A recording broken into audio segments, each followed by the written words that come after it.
चंद्रकांत यादव जी, आपने स्मरण दिला दिया मानसरोवर यात्रा के संस्मरणों का। बहुत दिनों से तो हम उस संस्मरण को बीच में छोड़ चुके हैं, और जहाँ तक मुझे स्मरण है कि हम फौजी कैंप पहुँचे थे उस समय, और अल्मोड़ा से आगे गुंजी कैंप पर, और उसके बाद का संस्मरण मैं बताना चाहता हूँ, लेकिन मेरी इच्छा थी कि कुछ चित्र के साथ आप लोगों को बताऊं, तो मैं ज़रूर उस पर बताऊंगा, लेकिन एक दो अनुभव आज आप सबके साथ ज़रूर बांटना चाहूँगा।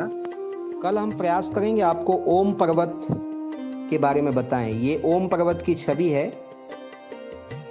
ओम पर्वत प्राकृतिक रूप से बना हुआ पर्वत है, और ओम भी प्राकृतिक लिखा हुआ है। काले रंग का पहाड़ है, और इसमें एक खांचा बना हुआ है ओम का, जिसमें बर्फ जम जाता है और इस प्रकार दिखाई देता है। अर्थात ये कहें कि ब्रह्मांड में भगवान का हस्ताक्षर कहाँ है, तो वो ओम पर्वत है। विश्व के सबसे ऊंची चोटियों में माना जाता है ओम पर्वत। यहाँ पर्वतारोही भी ऊपर नहीं पहुँच पाते हैं। ये फोटोज़ जो हैं हेलीकॉप्टर से खींचा जाता है। तो ओम पर्वत के बारे में कल आपको बताएंगे।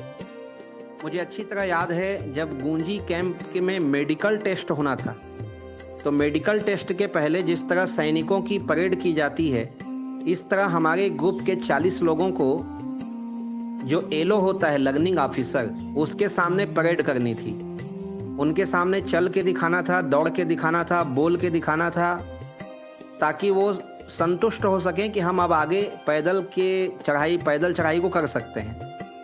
तो लर्निंग ऑफिसर हमारे भूटिया जी थे, जो आसाम से आए हुए थे, और बहुत ही अच्छे पर्वतारोही दल के वो सदस्य रह चुके थे। प्रशासनिक सेवा से रिटायर्ड थे, और उनको एलो बना करके भेजा गया था कैलाश मानसरोवर यात्रा में। 40 लोगों के जत्थे को उनको ही कंट्रोल करना था पूरा, शुरू से आखिरी तक। 29 दिन के लिए वो हमारे एलो थे। तो भूटिया जी कुर्सी लगा के बैठे हुए थे, सबको बारी बारी बुलाया जा रहा था। स्वामी जी होने के नाते मन में बड़ा संकोच था कि ये सब चीज़ों से भी मुझे गुजरना पड़ेगा, लेकिन बाबा भोलेनाथ का दर्शन जो करना था, साक्षात शिव से मुझे संवाद करना था, इसलिए मैंने कहा सारे मान अपमान साधुता छोड़ करके हमको ये करना है। सामान्य वेशभूषा में ही मैं उनके सामने पहुंचा। सबके साथ जैसे मेरा नाम पुकारा गया, तो जैसी मेरी सामान्य वेशभूषा थी, पीली धोती बांध रखी थी, कमर पे पीली धोती ओढ़ रखी थी, और एक शॉल ओढ़ लिया था ऊपर से, और खड़ाऊ पहन के उनके सामने मैं पहुंच गया। मैं अपने फाइबर कैंप जो लगा हुआ था उसमें गया, जहां मेरा सामान था। मुझे भी बड़ा जोश आ गया। मैंने कहा कि भूटिया जी ने तो मुझको ऐसे ही समझ लिया, सामान्य बाबा समझ लिया, तो अब तो इनको बताना पड़ेगा। और दिल्ली वाले माँ ने मेरे लिए चुन चुन कर बाजार से बहुत सारी खरीदारी की थी। मुझे पता ही नहीं था कैलाश में क्या चाहिए। वो लोगों से पूछकर, यूट्यूब में देखकर, गूगल में सर्च करके एक एक चीज़ उन्होंने मेरे लिए, दवाइयाँ और जो पौष्टिक चीज़ें होती हैं, ड्राई फ्रूट्स हैं, इसके साथ साथ उन्होंने बहुत सारे कपड़े सब मेरे लिए रख रखे थे, लेकिन वो बैग मैंने खोला ही नहीं था। भूटिया जी हमारे एलो ने कहा तो मुझे जोश आ गया। मैं गया, मैंने बैग खोला और पूरा सामान मैंने निकाला, और जब पहन करके मैं बाहर आया, हमारे भूटिया जी ने मुझे पहले नीचे से ऊपर तक देखा। मुझे बड़ा अजीब लग रहा था कि इस प्रकार मुझे क्यों देख रहे हैं, जबकि हम 4 दिन से बस में साथ में हैं। और फिर भी मैंने कहा चलिए परीक्षण होने दीजिए। 15 मिनट देखने के बाद उन्होंने मुझे चारों तरफ से घूम कर देखा, और कुर्सी पे आके बैठे, और उन्होंने आवाज़ लगाई मेरे गोम्पा को, जो मेरे साथ कुली था, उसको कहा स्वामी जी का सामान पैक करो और इनको वापस दिल्ली भेज दो। मुझे बड़ा आश्चर्य लगा, ना तो मेरा मेडिकल टेस्ट हुआ, ना कुछ हुआ। और दिल्ली में तो आर्मी अस्पताल में हमारा पूरा चेकअप हुआ था, हम बिल्कुल फिट थे। हाँ, ये जरूर सुना था कि यहाँ से भी कुछ लोगों को वापस किया जाएगा जो मेडिकल में अनफिट होंगे, लेकिन मेरा तो सब ठीक था। तो मैं आश्चर्य से उनकी ओर देखने लगा। मैंने कहा भूटिया जी मुझे वापस क्यों भेज रहे हैं? बोले स्वामी जी कैलाश मानसरोवर की यात्रा में जा रहे हैं, हम प्रवचन करने नहीं जा रहे हैं, और आप जिस ढंग से जा रहे हैं आप नहीं चल पाएंगे, इसलिए हम आपको वापस भेज रहे हैं। मैंने कहा इसका मतलब?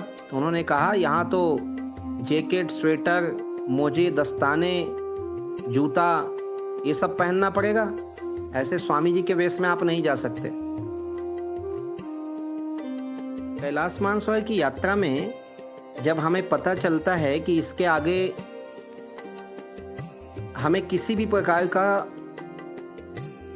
यंत्र देखने को नहीं मिलेगा, चलित यंत्र, क्योंकि अब हम एक ऐसे पहाड़ी मार्ग की ओर आगे बढ़ रहे थे जहां से हमें केवल और केवल पैदल ही चलना है। घोड़े खच्चर भी हैं तो वो सामान रखने के लिए हैं, उसमें बैठ के हमको चलना नहीं है, क्योंकि रास्ता इतना कठिन है कि इसमें घोड़े खच्चर पे बैठ के हम चल ही नहीं सकते। एक ही साधन है पैदल। लेकिन हाँ, इसके साथ एक बड़ा सहारा भी था मन को कि हमारे साथ आईटीबीपी के जवान लगातार साथ चलेंगे और वो हमें सहारा देंगे, बूढ़े बुजुर्गों का देखभाल करेंगे।